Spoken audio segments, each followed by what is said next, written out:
Je suis arrivé dans une maison en ruine, inhabitée depuis 20 ans, qui avait déjà rebuté énormément de familles, ce qui ne m'a pas fait peur.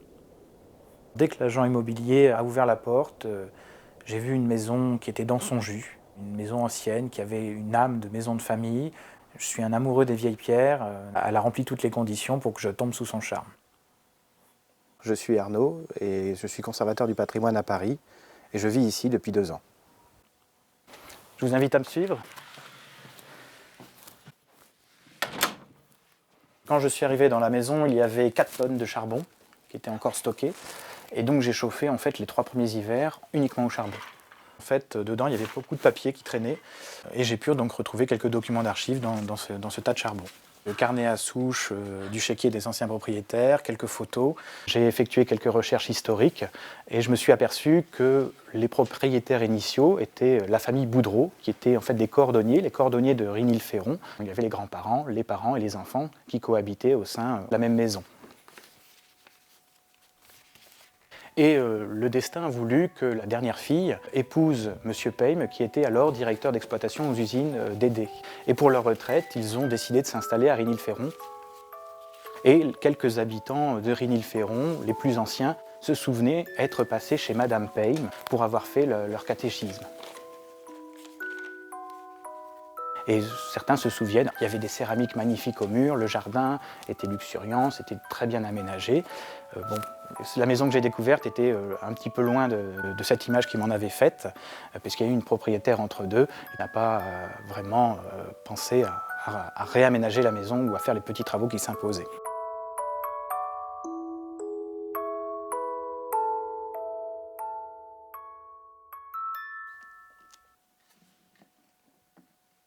Le premier hiver ici, il a quand même fait -12. Et c'est avec ce fameux poêle à charbon que je me suis chauffé les 3 premiers hivers dans le salon, qui est la première pièce que j'ai commencé à rénover. C'était un peu ma pièce de vie, voilà, qui a servi un peu de tout. Elle a servi de cuisine, de lieu de couchage. Voilà. Je chauffe assez peu la maison, comme on pouvait le faire au 19e ou au 20e siècle. Je n'ai pas des habitudes modernes. J'ai mon plaisir avec ce confort plus modeste.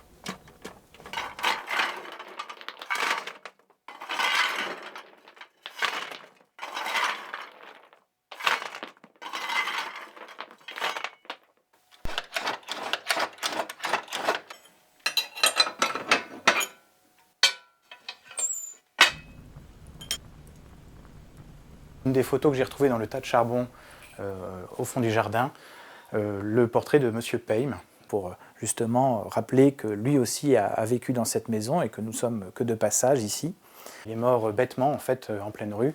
Là c'est des anciens du village qui m'ont raconté effectivement que c'est un chien qui lui avait sauté dessus et il avait perdu l'équilibre et donc il est mort en se fracassant la tête contre les bordures de pierre des trottoirs. Donc M. Payme est là, sur le cadre à côté je figure aussi. Donc j'ai hâte de voir les prochains propriétaires afficher également leurs portraits sur ces murs. On voit un petit peu les éléments qui m'ont fait craquer. C'est les moulures que l'on a ici au plafond, qui a un petit effet marbré et que tout le monde m'invite à conserver en l'état. Et puis le carrelage, qui sont en fait des carreaux de ciment qu'on retrouve aussi dans toutes les pièces du rez-de-chaussée de la maison. Là aussi, un véritable coup de cœur, et particulièrement celui de la salle à manger qui, je trouve, est d'une sobriété finalement assez élégante. C'est du carrelage années 30, et on le voit quand on ouvre les placards. À l'intérieur des placards, on trouve les vieilles tomates qu'il y avait à l'origine. Donc ça correspond bien à l'esprit du couple, de mettre en avant leur niveau social, leur statut, leur rang, mais en même temps garder la trace de l'histoire dans ce qui n'est pas visible, dans les placards, et rappeler justement qu'avant c'était une maison de modestes cordonniers.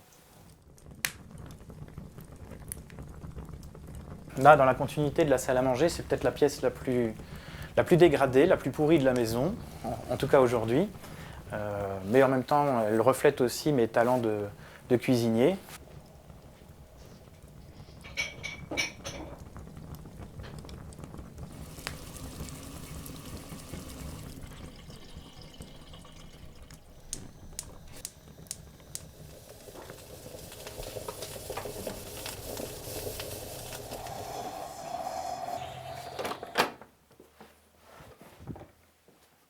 Donc ici, ce qu'était la chambre des maîtres, qui avait été décorée d'ailleurs dans un style art déco, puisque ça date vraisemblablement des années 30. On voit d'ailleurs en fait les traces dans le papier peint. On a ces petits points ici qui indiquent qu'il y avait les 2 petits crucifix de chaque côté du lit. J'ai pris possession des lieux en l'état et je ne compte pas y faire de travaux à moyen terme en tout cas. C'est peut-être la seule pièce que je vais figer dans le temps et qui restera peut-être encore comme ça au moment où je partirai et qu'un nouveau propriétaire prendra possession des lieux.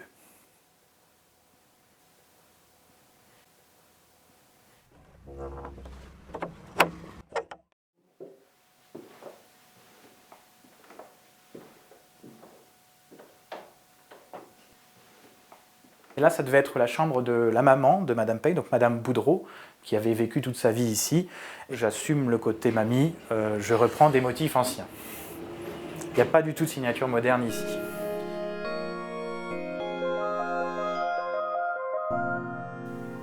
J'ai mon petit rituel le dimanche matin, c'est de me plonger dans cette baignoire centenaire en regardant le clocher de Rigny à travers les carreaux. Et de là, je vois aussi tout le mobilier d'époque que j'ai pu conserver, à commencer par le lavabo et sa robinetterie, Parjas. Parjas 3 était un établissement, on va dire, pour former des jeunes nécessiteux à des métiers de l'artisanat, largement financés par des couples tels que Monsieur et Madame Payme.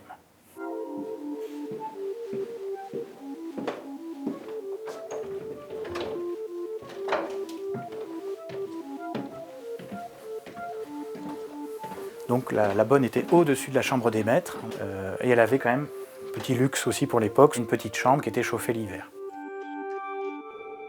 En dessous, c'était sa fille, qui était donc femme de chambre, avec quand même un écart d'âge significatif, donc on peut penser que c'était une fille-mère. Donc on peut imaginer qu'ils ont fait œuvre de charité aussi en les prenant à leur service, parce qu'elle avait eu sa fille à 45 ans, ce qui à l'époque était quand même assez tard. Donc vraiment de la charité jusqu'au bout.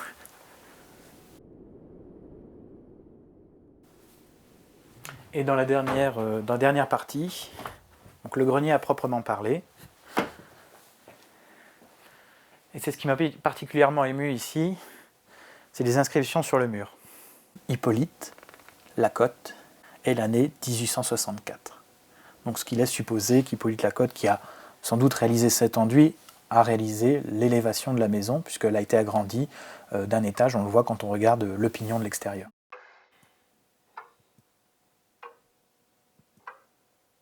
Garder l'âme d'une maison, c'est extrêmement important pour moi, parce que ça rejoint cette idée que l'on est des passeurs et qu'on s'inscrit dans l'histoire.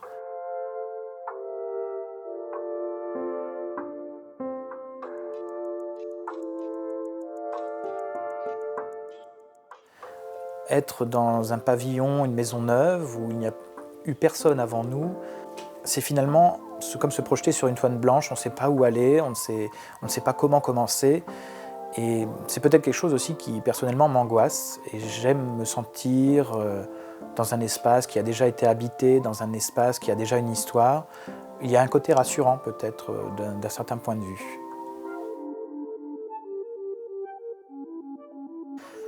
J'ai 30 ans aujourd'hui. Dans 50 ans, je serai vraisemblablement à la retraite.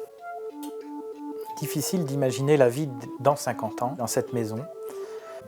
Je pense qu'elle n'aura pas tellement changé. Je pense déjà avoir réussi à conserver cette bâtisse, donc finalement j'ai pu relever ce qui était peut-être voué à la ruine et à une démolition, certainement. Donc peut-être est-ce que j'ai sauvé au moins ce pan de l'histoire, cette page de patrimoine. Tout aura été, ou presque, fait avec mes mains, avec les mains, l'aide de ma famille aussi, de mes parents, de ma sœur, de mon beau-frère. On aura rajouté cette part d'histoire, cette part d'âme aussi à la maison. Donc j'espère le transmettre à quelqu'un qui en aura conscience de cet héritage et de l'histoire de la maison.